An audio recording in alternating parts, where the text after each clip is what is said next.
नमस्कार, मी सुवर्णा होम किचनमध्ये परत एकदा तुमचं अगदी मनापासून स्वागत. सगळ्या सबस्क्रायबरचे धन्यवाद. रवा बेसन लाडू कसा बनवायचा याची व्हिडिओ मी आपल्या चॅनलवर अपलोड केलेलीच आहे, पण बऱ्याच जणांचा लाडू बिघडतो. तर मी आज मुद्दामून त्याचा लाडू बनवलेला आहे की तुमचा लाडू बेसनाचा लाडू जर बिघडला तर तुम्ही काय करायचं. बिघडतो म्हणजे काय होतं, जर तूप तुमच्याकडनं थोडंसं जास्ती झालं तुपाचं प्रमाण, तर काय होतं, लाडू वळला जात नाही. बघा आता हा लाडू वळला जातोय आपला या पद्धतीने. बघा सैल झालेला आहे. थोडक्यात आपलं पीठ सैल झालेलं असतं तेव्हा काय करायचं. आता हा लाडू बघा पटकन वळला जातोय, पण त्याला आकार येत नाहीये. बघा तो लगेच असा गोल जरी केला ना तरी गोल राहत नाहीये तो. आणि जेव्हा तुम्ही डब्यात भरतात ना त्यावेळेस सगळं त्याचे परत ते एकत्र येतात आणि पडून जातोय. बघा लाडू असा लूज होऊन जातोय. तेव्हा काय होतं, डब्यात आपण जेव्हा लाडू ठेवतो ना तेव्हा ते परत सगळे एकत्र येतात आणि आपलं असं पीठ तयार होऊन जातं. तर तेव्हा काय करायचं आपल्याला, इथे मी काय केलेलं आहे, परत 1 चमचा रवा आणि 2 चमचे डाळीचं पीठ आपल्याला छान कोरडंच भाजून घेतलेलं आहे. बघा अगदी खमंग असं मी भाजून घेतलेलं आहे आणि परत एकदा चाळणीने चाळून घेतलेलं आहे.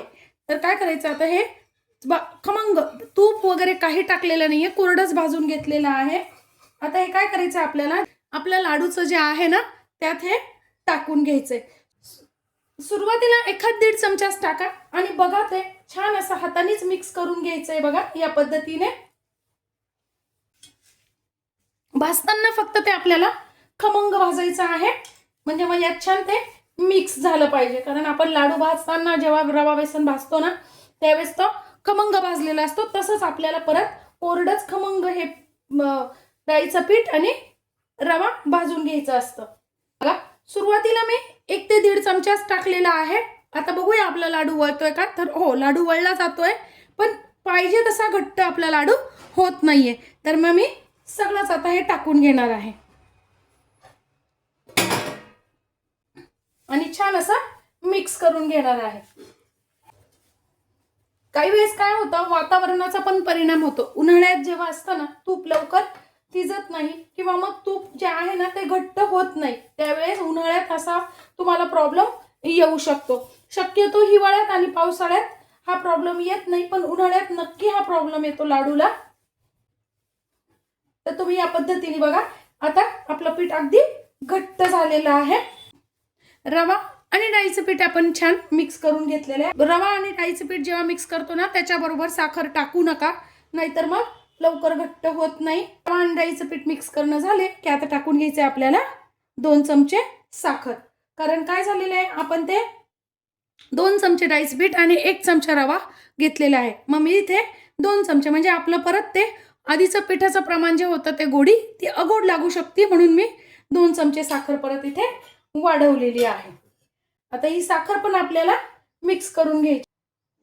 आपण जर फक्त डाळीचं पीठ आणि रवा घातला तर मग तो लाडू अगोड होऊ शकतो, म्हणून आपण 2 चमचे साखर परत घालून घेतलेली आहे.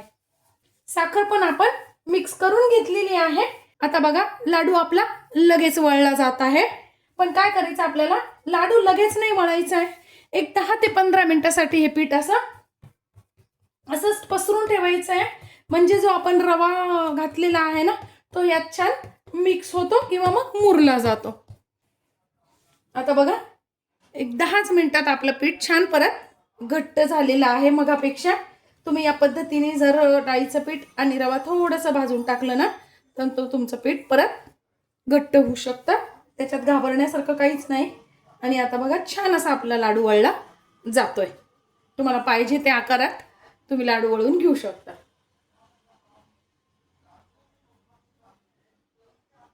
बघा छान असे आपले लाडू आता वळले जातात.